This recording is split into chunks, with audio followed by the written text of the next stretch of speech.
Hola mis queridos amigos, nuevamente con ustedes, su doctor Tigre, el que ronca en esta negra noche neoliberal. Hoy les voy a hablar a ustedes sobre lo que está pasando con la economía del Ecuador y con la banca. Estamos viviendo lo que se llama una deflación. Para el señor Albornoz, un comentarista del diario El Comercio, bueno, la deflación es una cosita que bueno, que finalmente es mejor que la inflación que teníamos en la época de Rafael Correa. Señores, la deflación, para cualquiera que tenga mínima noción de economía, es peor que la inflación. Caer en deflación es como en medicina diríamos, que usted tenga una fiebre por gripe y que usted tenga una fiebre porque tiene una apendicitis. En una fiebre por gripe, bueno, 7 días es lo suficiente, pero si usted tiene una fiebre por apendicitis, ese apéndice o se reventó o está a punto de reventarse. La deflación es una fiebre por apendicitis, es una cosa muy grave. ¿Y por qué es muy grave? Porque en la inflación, su sueldo, cuando se revalúa, usted, sus cosas, no su sueldo, sus cosas se revalúan. Cuando usted se endeuda con el banco, usted se endeuda, digamos, en $100,000 o menos, lo normal, lo que es máximo, $10,000. Cuando pasa al año siguiente y hay inflación, con la caída del poder adquisitivo, con la mejora de sus sueldos por inflación, que la inflación obliga a mejorar los sueldos, bueno, el próximo año usted va a ganar más sueldos y va a poder pagar su deuda. Pero cuando usted vive deflación, usted tiene un problema. Su sueldo no va a subir. Es más, si pudieran bajarlo, lo bajarían. Es más, si pudieran deshacerse en este momento del Sucre, se deshacerían. Se desharían de él. ¿Por qué? Porque cuando usted tiene deflación, su salario automáticamente vale más. Usted, claro, tiene más capacidad de compra. Pero las cosas, si usted tiene una casa y arrienda la casa y pierde su arrendatario, ya no puede arrendar al mismo tiempo, al mismo precio, tiene que arrendar menos. Si usted hace un préstamo para construir un hotel y le dice al banco, yo voy a arrendar a $15 la habitación y de esa manera voy a pagarles.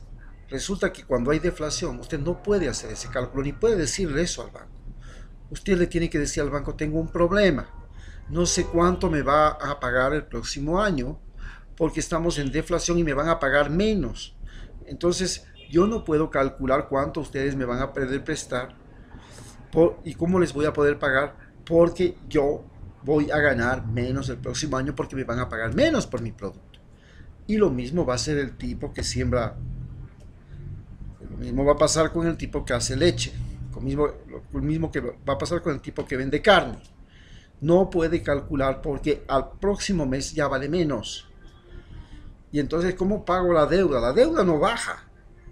Lo que baja es lo que yo recibo por mi trabajo, por mi producto. Eso es el problema. Eso es lo terrible de la deflación. Para el señor Albornoz, eso no es un motivo de análisis. Viene a decir, el Ecuador estaba más endeudado porque teníamos una inflación más alta. Señor, ¿usted se acuerda que hubo un terremoto? ¿Usted se acuerda que Occidental, en pleno terremoto, nos quitó $1,200 millones? Nos exigió su pago porque había una cosa que ha vuelto a hacer este presidente. El gobierno de Correa terminó con los acuerdos bilaterales de recíprocos, en los cuales las empresas extranjeras venían a invertir en el Ecuador, pero si les salía mal la inversión, si no sacaban lo que querían o si se les tocaba su inversión, podían demandar ante un tribunal formado por sus ex abogados, es decir, un tribunal donde ellos eran juez y parte. Y eso fue lo que pasó con Occidental. Tuvieron abogados juez y parte y, claro, esos abogados eran pagados por Occidental o fueron pagados por Occidental y nos obligaron a pagar $1.200 millones en pleno terremoto. O sea, sin misericordia siquiera. Porque ustedes tienen que entender que el dinero de una compañía transnacional no tiene corazón. No es que son buenitos los que vienen acá a hacer inversiones. Son generosos, son amables, nos quieren, nos aman. Mentira, señor.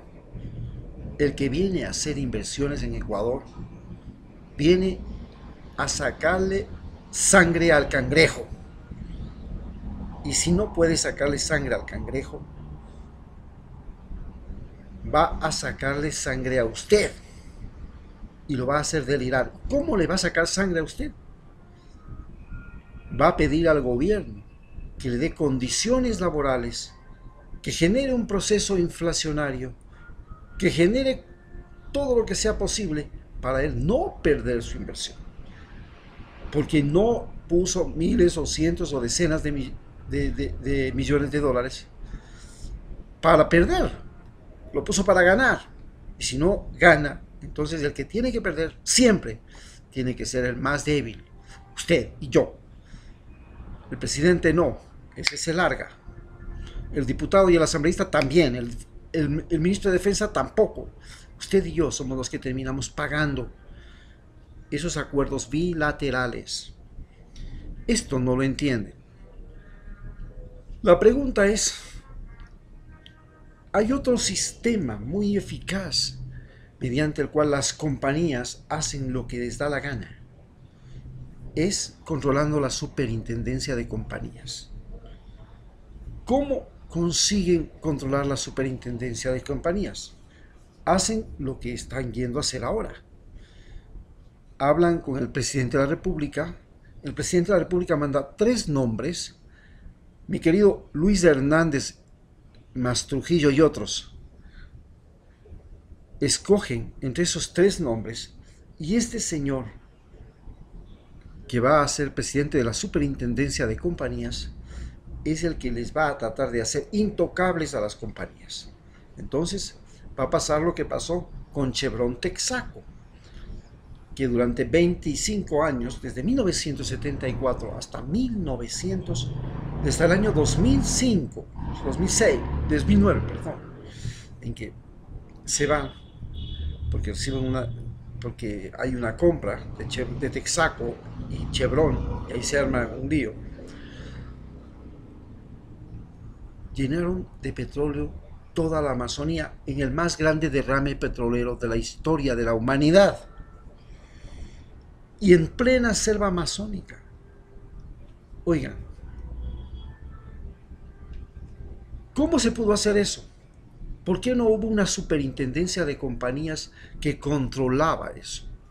Controlaba cómo se desempeñaban las compañías, cómo estaba el pago de sus impuestos, cómo estaba el pago de sus salarios, cómo estaba el pago de sus regalías, cómo estaba el pago de sus beneficios a los trabajadores.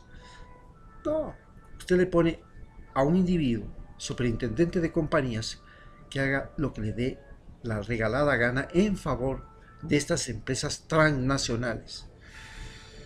Pero lo mismo puede hacerle con un superintendente de bancos. ¿Qué hace con el superintendente de bancos?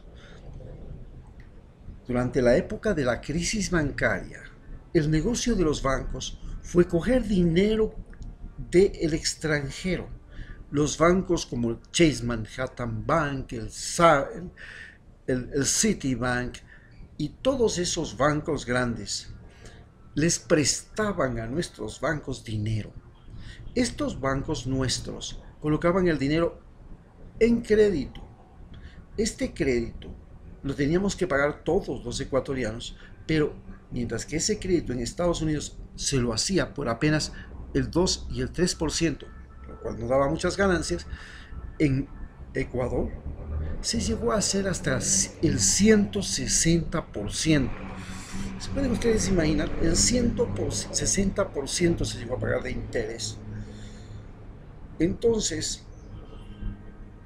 la gente vendía su casa para colocar el dinero en el banco porque el banco le ofrecía pagar el 160%. Pero además usted si hacía un crédito, tenía que pagar el, no 160%, tenía que pagar el 200% de interés. Este fue el juego. ¿Y en qué terminó? En una quiebra bancaria masiva, en que todos salimos perdiendo. Yo tenía mis dineros en el Banco Popular. Fue el primero en quebrar. Se adelantó a toditos. Pero otras personas quebraron en el banco en el banco Filambanco, en muchos otros bancos. Solo se salvaron los 4 bancos típicos que están ahora en el poder.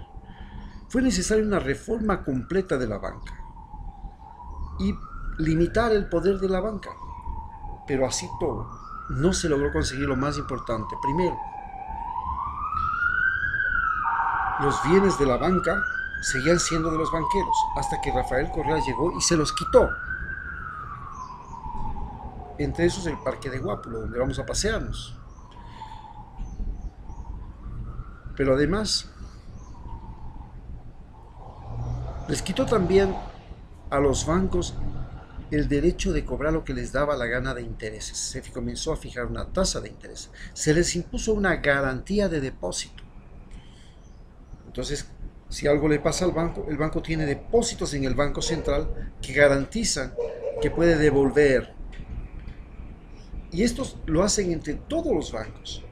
No es solamente ese banco. Entonces su depósito no va a ser devuelto solo con la plata de un banco, sino que va a ser devuelto con la plata de todos los bancos a las personas que quiebren en un banco. ¿Ya? Es así como se creó un sistema para eso. Pero también se creó un sistema para que los bancos no hicieran de las suyas con el dinero electrónico. Se les quitó el dinero electrónico y se le dejó solamente al Banco Central ese privilegio, porque tener dinero electrónico es como lo que sucedió antes de 1927, en que se tuvo que implantar el sucre como moneda. Cada banco fabricaba su propio billete, su propia moneda, y esas monedas después ya no valían para nada, y se produjo una quiebra bancaria también en ese momento. Hoy se les ha dado a los bancos el manejo del dinero electrónico. Sin embargo, hasta el día de hoy, ni yo ni usted podemos utilizar el dinero electrónico. Es más, ni siquiera podemos utilizar la tarjeta de crédito, de débito, para pagar la electricidad cuando vamos a pagar la luz en la empresa eléctrica Quito. Para que ustedes tengan idea de cómo se jugó. Entonces, ¿cómo se puede evitar que los bancos sigan haciendo lo que les da la gana? Por ejemplo, los bancos y las compañías le prestan a usted. ¿Cómo le prestan? Le dicen, llévese este refrigerador, llévese esta televisora. Usted tiene que pagar tanto de interés. Bueno, hay un interés legal del cual no se pueden salir. Lo mismo le dice el banco. Pero hay una trampa para que usted caiga. Hay un departamento de cobranzas que puede cobrar lo que le da la gana. Y entonces le dicen, pero ¿cuánto es el interés que yo tengo que pagar por mora? Bueno, no es mucho. ¿Y entonces por qué tengo que pagar este montón de dinero más? Es por la cobranza, ¿sabe? La llamadita por teléfono para que usted se acerque a pagar. Usted sabe, los abogados son caros, la secretaria del abogado, sí. Y lo peor es que los departamentos de cobranzas son parte de la empresa, son parte del banco, no es aparte. Para evitar eso, deberíamos tener un sistema en que solo el Estado puede hacer cobranzas. Solo el Estado tiene que hacer las cobranzas, no puede hacerlo cobranzas ninguna empresa. Y de esa manera no se le carga más al deudor. Para poder conseguir esto, señores, regular el funcionamiento de la superintendencia de compañías y regular el funcionamiento de los bancos, se necesita tener un intendente de compañías y un superintendente de bancos y proponer nuevas leyes que frenen estos abusos. Eso lo podemos hacer si usted vota por mí para el Consejo de Participación Ciudadana. Ahí yo estaré muy atento a ver quién es el superintendente de bancos y el superintendente de compañías, que a otros les pueden engañar, pero a mí no. Muchas gracias.